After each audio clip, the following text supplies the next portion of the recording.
So today we will continue with exercise 7.3 question number 1. Although I have explained you the question, yet many of you have asked it again.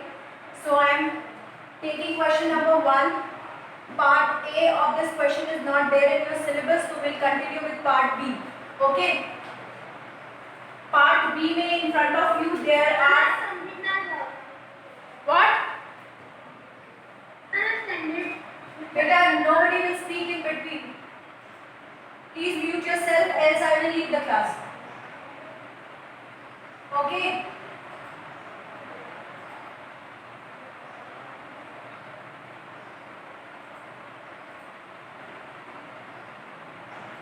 Fine. तो question number 1 में part B में there are 1 2 3 4 5 boxes in front of you. सबसे पहले आपको उसका shaded region लिखना है कि किस बॉक्स का क्या शेडेड रीजन है. ठीक है. I will not draw the boxes, I will just explain the question that how you are going to do the question. आपको जब आप शेडेड रीजन, जैसे ये फर्स्ट बॉक्स में जो भी आपका शेडेड रीजन है उसकी fraction you will write. Let's say it is 3/4. Second वाले में यू विल राइट 6/2. इस तरह से आप अपने शेडेड रीजन का फ्रैक्शन लिखोगे. उसके बाद after writing the fraction of the shaded region you will check कि whether the fractions in all the given figures is equivalent or not. ठीक है. आप ये चेक करोगे कि जितना भी फ्रैक्शन सारी फिगर्स में दिया गया है वो इक्विवेलेंट है कि नहीं. तो this is your question. Is there any doubt in the question? Is there any doubt in the question class 6? Okay fine. Okay, fine.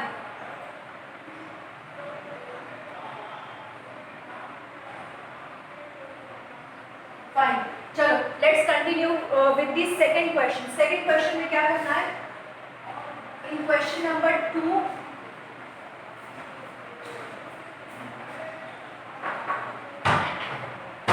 in question number 2, first of all, I'll read the question.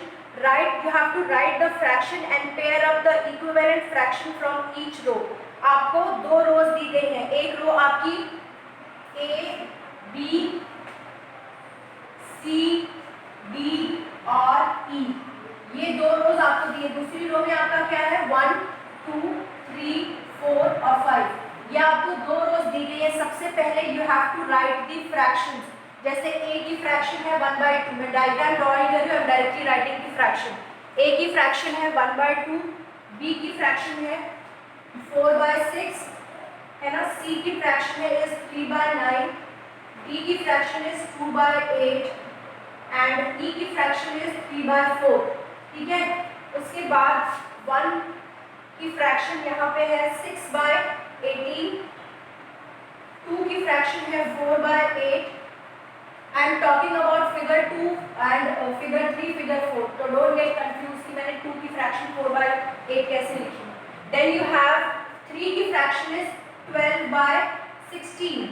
4 की fraction is 8/12 and lastly 5th की fraction is 4/16. पहले तो आप fraction देख के बताओगे कि कैसे आपने फ्रैक्शन को सही निकाला है या गलत निकाला है. बाकी सब में तो आप निकालोगे, but you have to be very careful when you are finding the fraction. Second row की फ्रैक्शन 4 और 5, उसमें आपको you have to be bit careful क्योंकि वो थोड़ा सा कंफ्यूजिंग है. ठीक है. पहले तो आप टोटल पार्ट्स काउंट करो, फिर आप अपना शेडेड पार्ट देखोगे. तो this is how you will do the question. इतना करने के बाद you have to pair up. Pair up मतलब होता है साथ में लगाना कौन सी दो फ्रैक्शंस आपकी इक्वल है. जैसे हम अपनी कॉपीज में मैच दी कॉलम करते हैं, कॉलम ए को कॉलम बी से, उसी तरह से यहाँ पे आपको ABCD वाले कॉलम को 1 2 3 वाले कॉलम के साथ मैच करना है. ठीक है. So now we can see. आप इसको रिड्यूस करके देखो पहले. अगर आप 4/8 को देखोगे, इसको रिड्यूस करोगे तो कितना लिखोगे? इसको 1/2 लिख सकते हैं.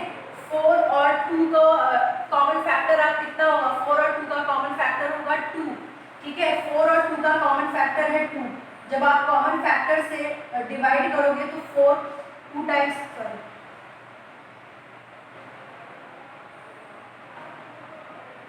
4 और 8 का कॉमन फैक्टर 4 ही होगा. कितना होगा 4 और 8 का कॉमन फैक्टर? 2/4. नहीं, 4 होगा. 4 और 8 का बेटा who is taking this noise? 4 और 8 का कॉमन फैक्टर होगा 4, ठीक है।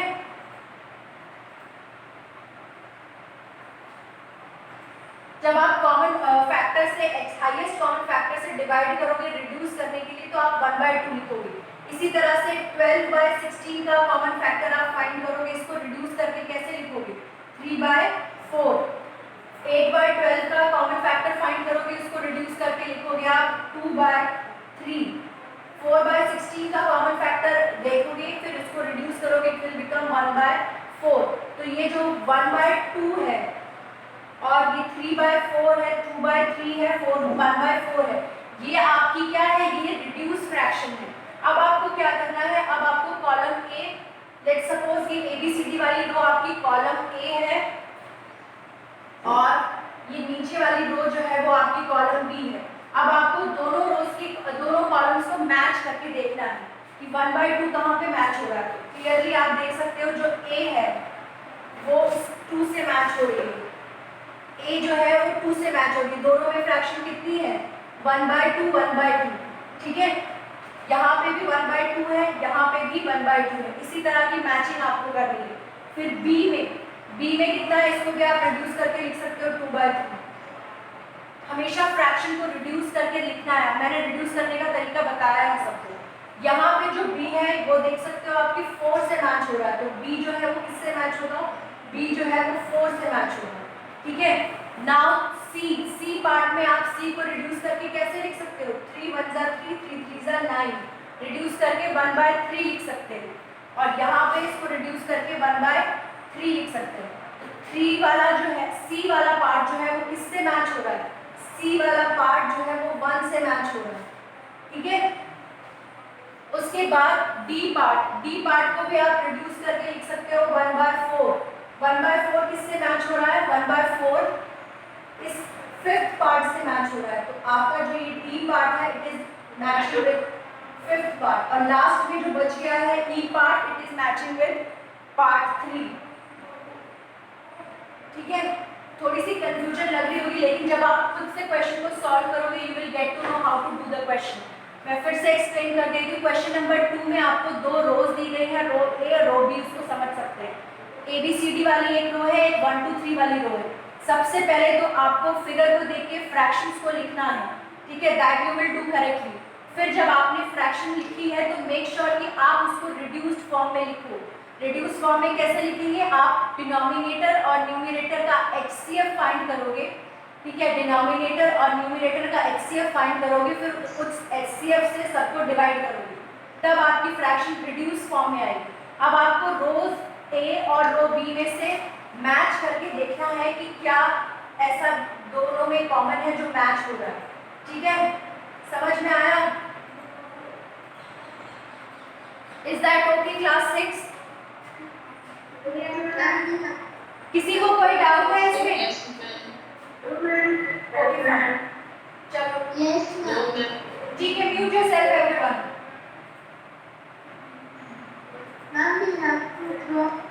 No, mute yourself. Ask that question in the WhatsApp class. I have. Yes, you have to draw it first, then you have to find the fraction, then you have to reduce the fraction, then you will match it. ठीक है? Again, I am repeating. First of all, draw the figure, find the fraction, reduce it, and then you have to match. ठीक है? I think I have made it quite clear. Now, we'll do question number 3. Question number 3 में क्या करना है? Question number 3 में replace in each of the following by correct number. आपको replace करना है जो मिसिंग नंबर आपको गिवन है क्वेश्चन में। इस क्वेश्चन में बी पार्ट और C part is not there in your syllabus, ठीक है। A part will take up 2/7, 8/blank। This is your question, ठीक है। तो आपको इस क्वेश्चन में न्यूमरेटर गिवन है, ये आपकी original 2/7 is your original fraction and 8/ is your what you call it equivalent fraction, ठीक है। ये आपको दूसरी फ्रैक्शन, आपको 2/7 से 8/ में पहुंचना है। तो हाउ विल यू चेक, दोनों जगह पे न्यूमरेटर गिवन है पर दोनों जगह पे डिनोमिनेटर नहीं गिवन है, एक जगह पे गिवन है एक जगह पे नहीं। तो हम न्यूमरेटर का हिंट लेंगे, न्यूमरेटर से क्लू लेके हम डिनोमिनेटर को फाइंड करेंगे। तो आप ये देख सकते हो 2 डैश इज इक्वल टू 8, मतलब 2 से हम 8 पे पहुंच रहे हैं। तो बीच में कौन सा नंबर आएगा जिसको मल्टीप्लाई जब आप करोगे 2 से कि आपको 8 मिल जाए। तो हमने वो फाइंड किया है कि वो नंबर कौन सा है, वो नंबर 4 है। 2 when 2 is multiplied by 4 you will gate 8। ठीक है, तो हमें ये भी पता है, ये भी पता है। अब हमने जब 2 को 4 से मल्टीप्लाई किया तो हमें अपना जो रिड्यूस फ्रैक्शन या इक्विवेलेंट फ्रैक्शन है वो 8 पता चल गई। इससे we can take the clue, hence we can say that कि जो ये 7 है, क्योंकि जो नंबर हम न्यूमरेटर में मल्टीप्लाई करते हैं वही नंबर हम डिनोमिनेटर में भी मल्टीप्लाई करते हैं। तो if the numerator is multiplied by 4 that means you have to multiply the denominator also by 4. So when you will multiply the denominator by 4 you will get 28 as answer. 4 sevens will give you 28. तो अब यहाँ पे आपकी fraction कैसे हो गई, 7 8 by 28. Again मैंने उस दिन क्लास में बताया था कि हमें ये कंफ्यूजन हो सकती है कि हमको यहाँ पे मल्टीप्लाई करना है कि डिवाइड करना है।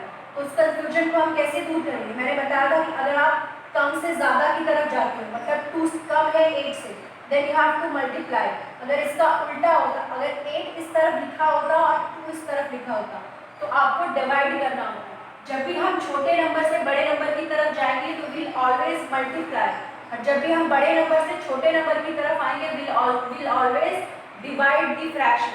ठीक है, तो this is your answer. Is there any doubt in this class 6?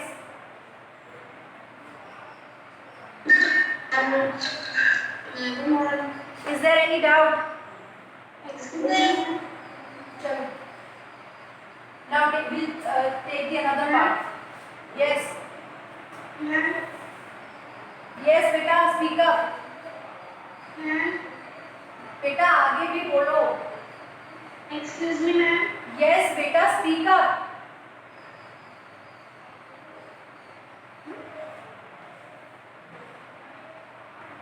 Okay, so again we have taken this question. Question में आपको 45 by 60 दिया है, ठीक है? क्वेश्चन में आपको 45 by 60 दिया है, उस तरफ आपको 15 by blank है denominator. So clearly you can say that 45 से आप 15 पे जा रहे हो, that means you are not multiplying, you are dividing। तो हम 45 को किस नंबर से डिवाइड करें कि हमें उस तरफ 15 मिले? तो the answer is 3. 3 को आप जब 45 से डिवाइड करोगे तो you will get 15 as question. That means हमें 60 को भी किससे डिवाइड करना है? 60 को भी हमें 3 से डिवाइड करना है। तो 60 को 3 से डिवाइड करेंगे तो what will be the answer? 20. 20 3s are 60. Okay, so यहाँ पे you can assume that your fraction will be 15 by 20. ठीक है, this is your fraction. Again I am repeating, question में आपको गिवन था कि 45 by 60 है जो इक्विवेलेंट होके 15 by ब्लैंक है। ठीक है, तो आपको ये बोला गया था कि आपको बेटा please mute yourself else I will remove.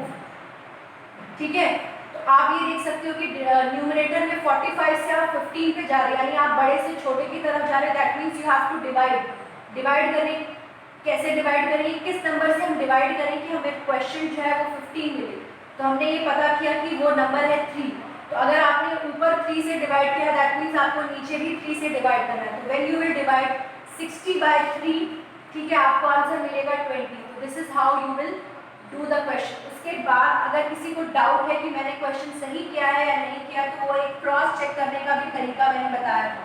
This is N1, this is D1, this is N2, this is D2।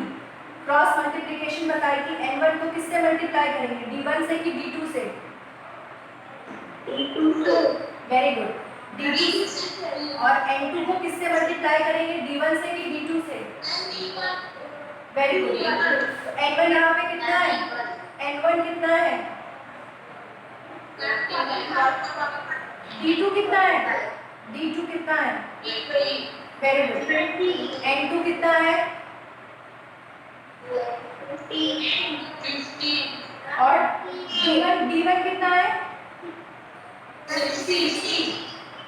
Okay, तो 2 5s will give you 10, 2 4s 8 plus 1 9. तो यहाँ पे आप जब 45 को 20 से मल्टीप्लाई करोगे तो you will get 900 answer.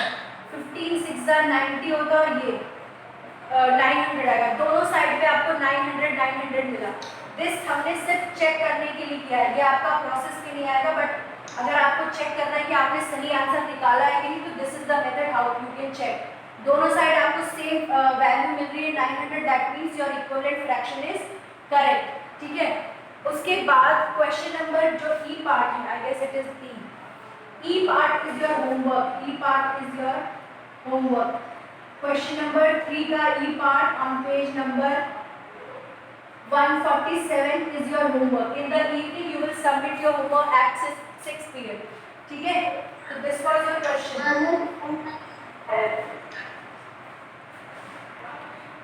Okay, I'll read the question first. In question number 4 you have to find the equivalent fraction of 3 by 5. Question number 4 में आपको 3 by 5 की equivalent fraction बतानी है. इसमें भी क्वेश्चन नंबर, इसमें भी आपका ये part A and part B is not there in the syllabus. So will continue with part C. क्या फ्रैक्शन गिवन है 3 by 5. इसकी हमें फाइंड करनी है इक्विवेलेंट फ्रैक्शन. ठीक है. You have to find the equivalent fraction of this given fraction, जिसका जो डिनोमिनेटर है वो आपको दिया गया है. Denominator is 30. So clearly you have to find the numerator. ठीक है. This is your question that you have to find the equivalent fraction of 3 by 5, जहाँ पे आपको इक्विवेलेंट फ्रैक्शन का डिनोमिनेटर इज 30 गिवन और आपको न्यूमरेटर पता नहीं. You have to find the numerator. So 5 में से आप क्लियरली 30 पे जा रहे हो. दैट मीन्स छोटे नंबर से बड़े पे गए तो हम लोग क्या करेंगे, मल्टीप्लाई. तो 5 में किस नंबर को मल्टीप्लाई करें कि हमें आंसर 30 मिले.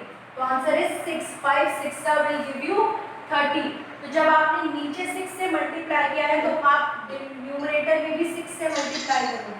तो 3 6 का will give you 18. That means 3 by 5. Mute yourself. Equivalent fraction क्या बनेगी 18 by 30.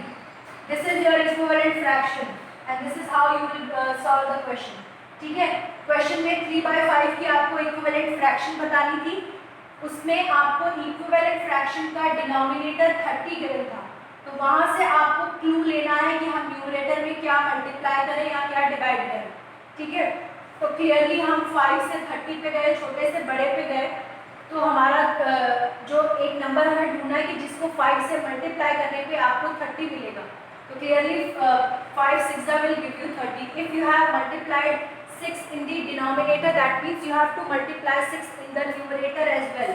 So when you will multiply 6 with the numerator, it will give you 18. तो आपकी इक्विवेलेंट फ्रैक्शन क्या होगी 18 by 30.